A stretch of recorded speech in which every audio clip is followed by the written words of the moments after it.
Ova teza iz priloga je prenaglašena oko Prvog svjetskog rata, ali ona apsolutno nije moja. 1918. godine za hrvatski teritorij koji je bio u raspadajućoj Austro-Ugarskoj su bile grozne opcije i ona koja je bila najpovoljnija. Koje, evo, možemo recimo podsjetiti one koji su davno išli u školu, a vole o tome misliti da sve znaju? Vole misliti, i to je problem kojeg ja imam isto sa studentima. Znate, mi imamo cikličko učenje povijesti. Po 2 puta najmanje svatko u osnovnom i srednjem obrazovanju uči o istim stvarima, samo ih treba učiti detaljnije, onda dođu na fakultete, ako studiraju povijest, uče po 3. puta. Svi su učili o Londonskom sporazumu iz 1915. godine, u Dalmaciji se nešto malo bolje od toga sjećaju ili o tome možda govore više, ali Italiji je za ulazak u Prvi svjetski rat obećana ogromni dijelovi Hrvatske. To im je dano, to su dobili. Italija je pobjedila u Prvom svjetskom ratu i Srbija je pobjedila u Prvom svjetskom ratu. Mogli su uzeti ono što im je bilo dano, kao što su uzeli od recimo Mađarske. Pogledajte što se dogodilo.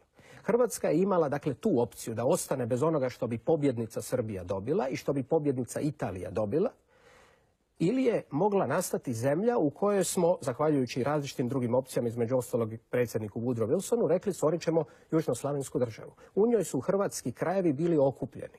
I ako netko misli da bi bilo lakše od Italije uzimati jednog dana, od Srbije uzimati jednog dana i onoga malog dijela što bi ostao u neznanom položaju, bilo mađarski, bilo sa Slovencima u nekome obliku, stvarati iznova zemlju od svih tih zemalja ili postati drugi po veličini i jačini faktor u nekakvoj kraljevini Srba, Hrvata i Slovenaca, pa dajte si zapitajte, mislim, pa to su vrlo notorne logične stvari. Ako razmišljate logično i ako ne politizirate, i ako mislite da možete mijenjati prošlost. Koliko povjesničari znaju i koliko je autentična izjava Stjepana Radića o srljanju u maglu te 1918. odnosno u državu Srba, Hrvata i Slovenaca? Slovenaca, Hrvata i Srba. Stjepan Radić je to prvo izgovorio, kako sam kaže, na početku onoga što je zapisano, jer ovdje nema pisara, ovdje nema publike. Mi izgovaramo to u jednom dramatičnom trenutku. A onda najedanput to imate zapisano. Tko piše? On dok govori ili netko drugi piše? Pa on piše, ali piše nekoliko mjeseci nakon svih tih događaja u zagrebačkom zatvoru. Dakle, Stjepan Radić govori što je par mjeseci ranije govorio, već je u zatvoru zbog političkih razloga. Dakle, ako je Stjepan Radić do kraja govorio istinu, o tom možemo raspravljati. Međutim, je li to netko pročitao od ovih kritičara i od onih koji su nosili gusku pod mišicom na samitu za Europsku uniju u Zagrebu? Da li ste pročitali što je Stjepan Radić u tome izgovorio? Pa nije on bio protiv nastanka Jugoslavije.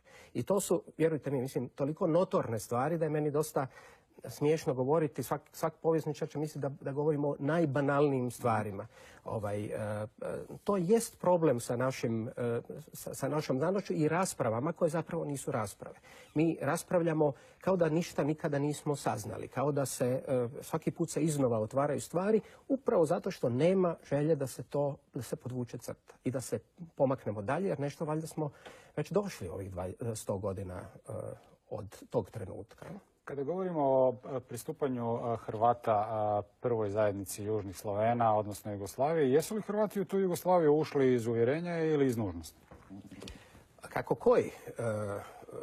Supilo je, čim je pobjegao iz Austro-Ugarske, kad su se u Veneciji sreli oni iz jugoslavenskog ili hrvatskog najprije odbora, uzviknuo Jugoslavija ili smrt.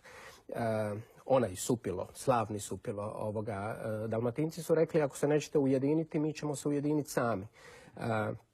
Tako da su neki ušli iz nužde, neki su bili na strani Austro-Ugarske, nisu mogli prežaliti što se raspala Austro-Ugarska, ali većina nije bila zadovoljna sa Austro-Ugarskom, međutim, pazite, koga pitate? Mislite da se generalno građanstvo bilo što pitalo. Imali ste situaciju gdje su Talijani marširali, imali ste situaciju da je Srbija, u srpskoj historiografiji se koncem 80. godina to pitanje jako otvaralo. Koliko smo grešku učinili, što smo ušli u Jugoslaviju, nismo stvorili veliku Srbiju i to je bila greška svih grešaka. Imali ste situaciju u kojoj ste zapravo prošli relativno sretno. Kako ste mogli proći? A pogotovo oni koji gledaju sa velikodržavnog gledišta. Dakle, stvaranje države je bilo bitno olakšano nego što bi bilo da ste imali s jedne strane veliku Srbiju, s druge strane proširenu Italiju, s treće strane nekakav mali dio hrvatskog teritorija, možda sa Mađarima. Mislim. I to je valjda logično.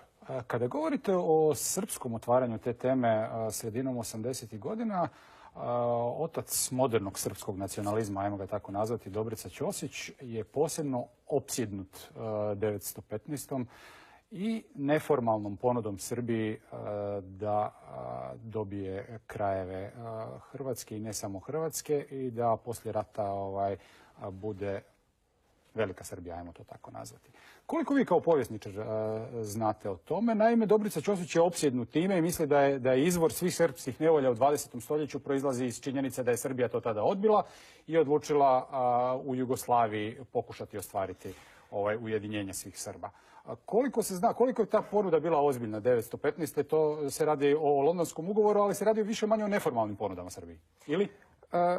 Mislim, sa Srbijom je malo drugačije stanje. Srbije je 915. godine u lošem položaju. Tako, mislim, oni su u Nišu, ako se ne varam, odbili.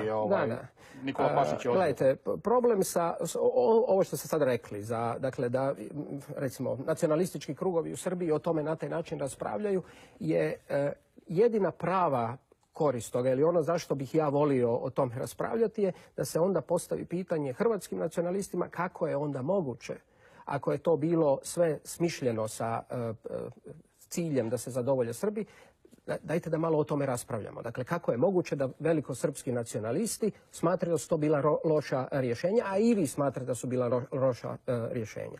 Možda je malo kompliciranija stvar. Možda se dogodilo nešto što u dugom trajanju možemo malo drugačije procijeniti.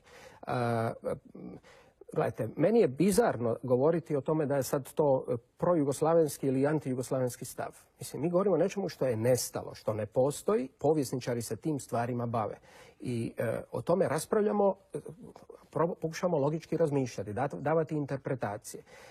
To nema veze sa ideologijom. To naprosto ima veze sa činjenicama, ali je važno se zapitati kako je moguće da onda velikosrpski krugovi misle jedno, a velikohrvatski misle isto to, samo obrnuto. Ne može biti. Ono što sam vas pitao, koliko je bila ozbiljna ta ponuda Srbiji 915.